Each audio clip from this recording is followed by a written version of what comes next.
Welcome, dear listener, to Spirituality in the Brain.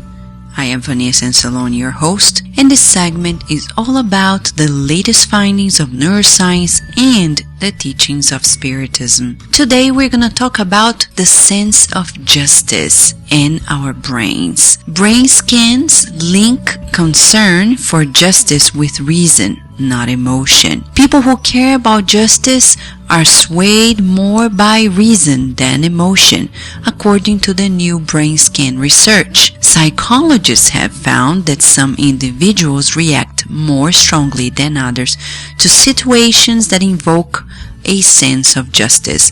For example, seeing a person being treated unfairly or with mercy. The new study used brain scans to analyze the thought processes of people with high justice sensitivity. This report is in ScienceDaily.com and its date is March 28th of 2014. People who care about justice are swayed more by reason than emotion. That is the unexpected finding of new brain scan research from the University of Chicago Department of Psychology and Center for Cognitive and Social Neuroscience. Psychologists have found that some individuals react more strongly than others to situations that invoke a sense of justice. For example, seeing a person being treated unfairly or with mercy. The new study used brain scans to analyze the thought processes of people with high justice sensitivity. We were interested to examine how individual differences about justice and fairness are represented in the brain to better understand the contribution of emotion and cognition in moral judgment, explained lead author John DeSatti, the Arvin Harris Professor of Psychology and Psychiatry. Using a functional magnetic resonance imaging (fMRI) brain scanning device, the team studied what happened in the participants' brains as they judged videos depicting behavior that was morally good or bad.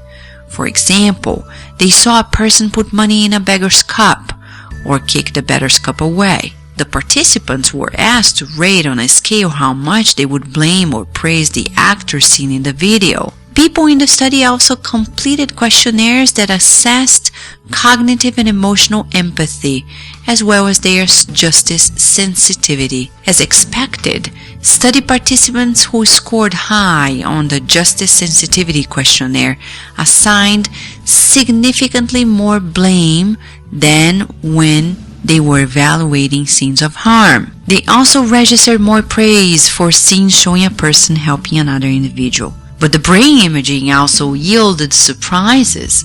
During the behavior evaluation exercise, people with high justice sensitivity showed more activity than average participants in parts of the brain associated with higher order cognition. Brain areas commonly linked with emotional processing were not affected. The conclusion was clear. DeSatti said, individuals who are sensitive to justice and fairness do not seem to be emotionally driven.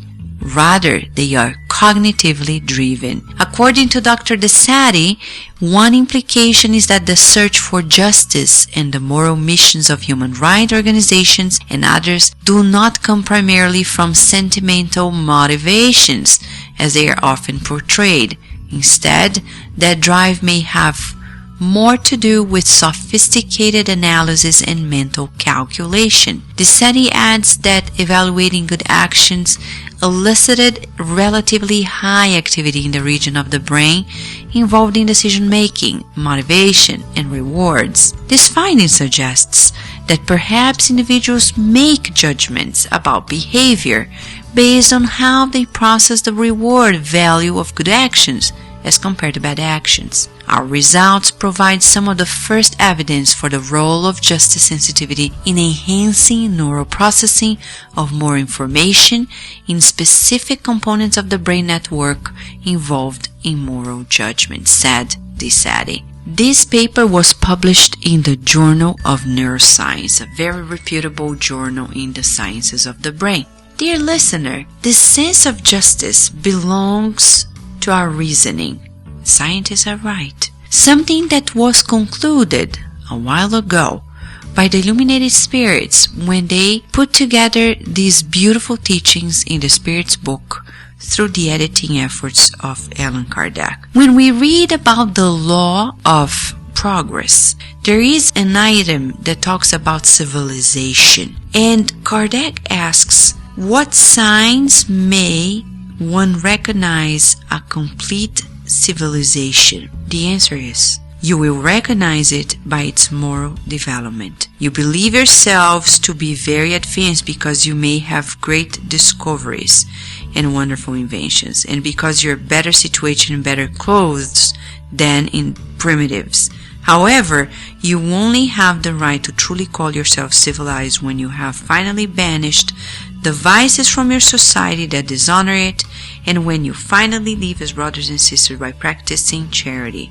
Until then, you're really no more than enlightened cultures that have passed through only the first phase of civilization. Certainly, it talks about the sense of reasoning here. Kardec brings to us the teachings of the spirits, telling that we really need to polish our reasoning abilities, the high order cognition in us. And science comes and verifies that to have a good sense of justice, we need to refine our reasoning. So we're talking about advancements of civilization coming through the pathway of greater reasoning.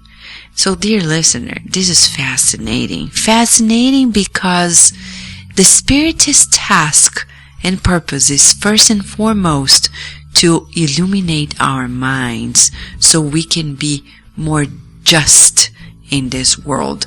Once the law of justice is one of the laws of God. So fascinating because it goes hand in hand with the Spiritist teachings. These scientific findings we've just found out, they go hand in hand with the fact that Spiritism says that reasoning is really what we need to illuminate our faith. So it's not only about emotions, the blind faith, it's about reason faith, which is unshakable. Well, how do we exercise our reasoning? By reading, by meditating, by reflecting on life. These are good exercises we should do every single day. And we cannot do it only by ourselves. In discussion groups, we really polish our reasoning and become ever more just and civilized when we have study groups, for example, like in Spiritist centers. So having book clubs to discuss Spiritist books which talk about morality and a sense of justice really boosts our high order cognition, which will then feedback loop into our sense of justice. Fascinating. Again and again we will repeat it. Beautiful. This is it for today, dear listener. If you have any question or comments, please write to us at kardecradio.com. We have a contact form. We will be happy to listen from you. In the meantime, feel the blessings of God and enjoy your life.